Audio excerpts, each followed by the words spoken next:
Today we're diving deep into becoming faster, more efficient readers. Love it.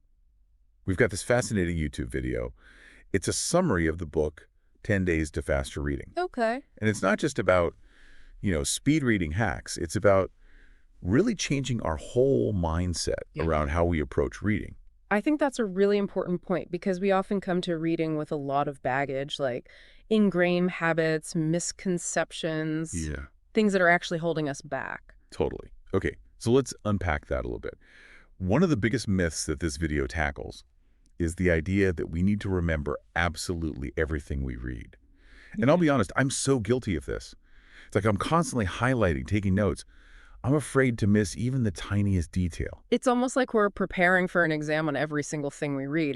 And then, Exactly. but in reality, how often do we actually need to recall every single detail? I mean, think about it. Do you really need to memorize the color of the drapes in that novel you're reading or the exact date of some obscure historical event? Right. Sometimes just grasping the main ideas, the key takeaways, is more than enough. It's about being more selective with our attention, focusing on what's truly relevant to us. Right. And this actually brings up another point that I thought was really interesting. The video talks about how reading at work is not slacking off. Yes, such a good point. It's almost like a taboo subject, right? It is. But realistically, staying up to date in your field, reading articles, books, reports, it's essential for growth. Absolutely. It's about continuous learning, generating new ideas, and frankly, staying ahead of the curve. Yeah, it's an investment in your professional development for sure. Mhm. Okay, so we've talked about some of the mindsets that might be holding us back. Yeah. Let's shift gears a little bit and talk about some of those bad habits that are actually slowing us down. Sure. When you were watching this video, what were some of the things that stood out to you? Well, one that I know I struggle with, and I think a lot of people do, is passive daydreaming. Oh, yeah. Our minds wander, we lose focus, and suddenly we've read an entire paragraph without absorbing a single word. Oh, tell me about it. It happens to the best of us. It does. It really does. But what's interesting is the video suggests kind of a cool alternative. They call it active mind wandering. Active mind wandering. What is that? Yeah, so instead of just letting our minds wander aimlessly, it's about intentionally connecting the text to our own experiences, to our own knowledge. Okay. So let's say you're reading about a historical event. Instead of just passively taking in the information, try to visualize the scene. Okay. Connect it to something you've learned before, maybe even consider how it might relate to current events. Oh, that's interesting. So Yeah. it's like instead of fighting those wandering thoughts, we can actually use them to deepen our understanding and engagement. Exactly, you're turning it into a strength. That's a game changer, for sure. Hmm. What about some other bad habits? Another one that's really common is regression. This is the tendency to constantly reread the same sentence or paragraph, going back and forth, and it just wastes so much time. Yeah. The video actually recommends a pretty simple trick to combat this. They call it the business card trick. Basically, you just use a business card or even your finger to cover the text as you read. Okay. So you're forcing yourself to move forward. I've tried that before, and it is surprisingly effective. It's like a little mini comprehension check after each chunk of text. It is. It helps break that cycle of going back and forth, which can be really disruptive. Totally. Huh. Wait, let's talk about subvocalization. This is that little voice in our heads that reads along as our eyes scan the page. Yes, the voice we all know and sometimes love. So how do we break free from the clutches of our inner narrator? The video mentions humming while reading, Right. which sounds a little out there to me. I don't know if I Yeah. can picture myself doing that. Are there any other approaches? Yeah, I mean, humming is definitely one way to disrupt that connection between the text and your inner voice. Yeah. But it might not be for everyone. Another technique is to focus on keywords and phrases rather than trying to hear every single word. Interesting. So instead of reading word by word, we're training our eyes to kind of jump between those meaningful chunks of information. Exactly. And the amazing thing is your brain is really good at filling in the gaps. So it's like our brain is constructing the meaning, even if we're not consciously processing every single word on the page. Exactly. That's the power of context and your brain's incredible ability to make connections. That's pretty amazing when you think about it. Yeah, Okay, so we've tackled some of the misconceptions and bad habits that might be slowing us down. right. Now let's dive into those speed reading strategies that can actually help us read faster and better. Where do we start? Well, the video really emphasizes the importance of defining your purpose before you even start reading. Okay. So before you open that book or article, ask yourself, why am I reading this? What do I want to get out of it? It helps you filter out the noise and focus on the information that's truly relevant to your goals. It's like setting an intention before you dive in. I like that. Mm-hmm. And this is especially important when we're talking about nonfiction, right? Absolutely. And the video even suggests taking it a step further by previewing the material before you actually start reading. So taking a look at the table of contents, chapter headings, subheadings, things like that. Exactly. You'd be amazed how much you can glean just from a quick scan. The source claims you can get up to 40% of the key information just from previewing. 40%. Just from skimming. Yeah. That's wild. It's like getting a sneak peek behind the curtain before the show even starts. Right. It lets you get a sense of the overall structure, identify those key takeaways, and you can even decide which sections are most relevant to your purpose. So you can prioritize your time and energy. Yeah. Okay, I'm already feeling like a more strategic reader.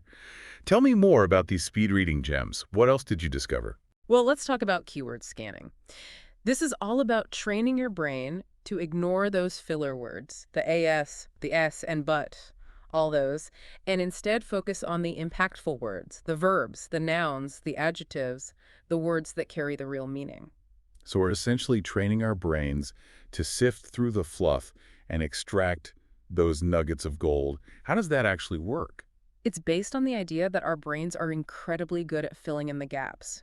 Even if you don't consciously register every single word, your brain can piece together the meaning from the context and the key words you do pick up. That's fascinating. So it's Right. like our brain is constantly working behind the scenes, connecting the dots and creating a coherent narrative, even when we're only processing a fraction of the words on the page. Exactly. Our brains are amazing like that. And this leads us to another interesting technique, thought grouping. This involves training your peripheral vision to take in phrases or groups of words rather than individual words. So instead of reading word by word, we're trying to read in chunks. Yes. Think of it like reading with imaginary slashes between phrases. Like, by looking for thought groups, you force your eyes to move forward faster. I see. It's about expanding our visual field and taking in more information with each eye fixation.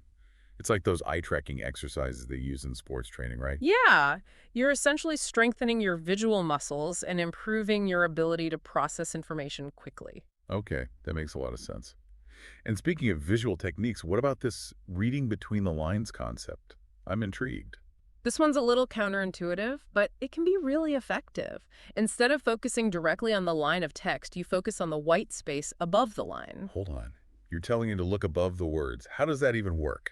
It might seem strange, but by shifting your focus slightly upward, you reduce word-by-word fixation and encourage your eyes to take in a broader chunk of text. This can actually help reduce subvocalization and those tiny little eye jumps that slow you down. I'm a little skeptical, but I'm willing to give it a try. Any other surprising techniques up your sleeve? Well, how about indenting? This involves starting and stopping your reading slightly inside the margins, creating kind of a narrower reading tunnel for your eyes to follow. So instead of scanning from the very edge of the page, you're creating a more focused visual path. Exactly. It minimizes unnecessary eye movement and distractions, allowing you to move more efficiently through the text. I can see how it would streamline the visual input and reduce cognitive load, for sure. And here's one that might sound a bit silly, using your finger or a pen as a guide while you read. Wait, seriously? Like we're back in elementary school. I know it sounds a bit childish, but it can actually be really helpful, especially when you're first starting out with speed reading. I guess it's kind of like training wheels for your eyes Exactly. It provides that extra support and helps you stay focused on the line of text. and prevents your eyes from wandering too far ahead or back. And don't be afraid to experiment with different techniques. See what works best for you. There's no one-size-fits-all approach when it comes to speed reading. That's a great point. It's all about finding what feels comfortable and helps you achieve your reading goals. And speaking of comfort, let's not forget the importance of taking breaks right. Oh, absolutely. Our brains can only absorb so much information at once. Yeah, and sometimes stepping away from the text entirely and doing something completely different, like going for a walk or listening to music, can actually boost your focus when you return. It's like hitting the reset button on your brain, giving it a chance to process the information and make those connections. So what's the big takeaway here? Why should our listeners care about speed reading? I mean, is it really just about getting through our reading list faster? It's about becoming a more engaged, efficient, and empowered reader overall. It's about taking control of the information flow and extracting the knowledge that's most valuable to you. It's about understanding how your brain works and using that knowledge to optimize your reading experience. It's about moving from passive consumption to active engagement with the text. And who knows, it might even reignite your passion for reading. I love that. It's like we're not just readers anymore, we're information ninjas. Totally.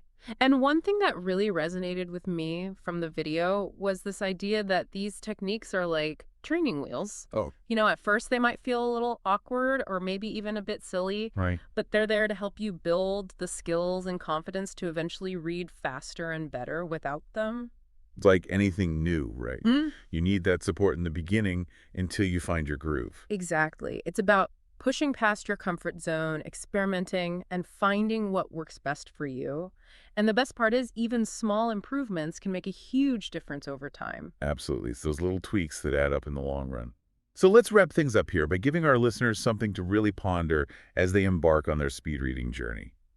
Okay, so the video briefly touches on training peripheral vision. Mhm. But what if we take that idea a step further and think about engaging other senses while we read? Oh, other senses. Like how? Well, imagine if certain scents could help us focus or even trigger specific memories related to the text. Oh, that's so cool. Like if you're reading a book set in a forest and you have the scent of pine needles wafting around you. Exactly. It could add a whole new dimension to the experience. Or think about the role of sound. Ooh, yeah. Could listening to certain types of music or ambient soundscapes actually deepen our immersion in the story? And what about texture? Could incorporating tactile elements into books somehow bring the words to life? The possibilities are endless. It's about breaking free from those traditional boundaries and exploring how to make reading a more multisensory and engaging experience for everyone. I love that. So to our listeners, we challenge you to take what you've learned today and experiment. Don't be afraid to try different techniques. Find what works for you, and most importantly, have fun with it. Happy reading, everyone!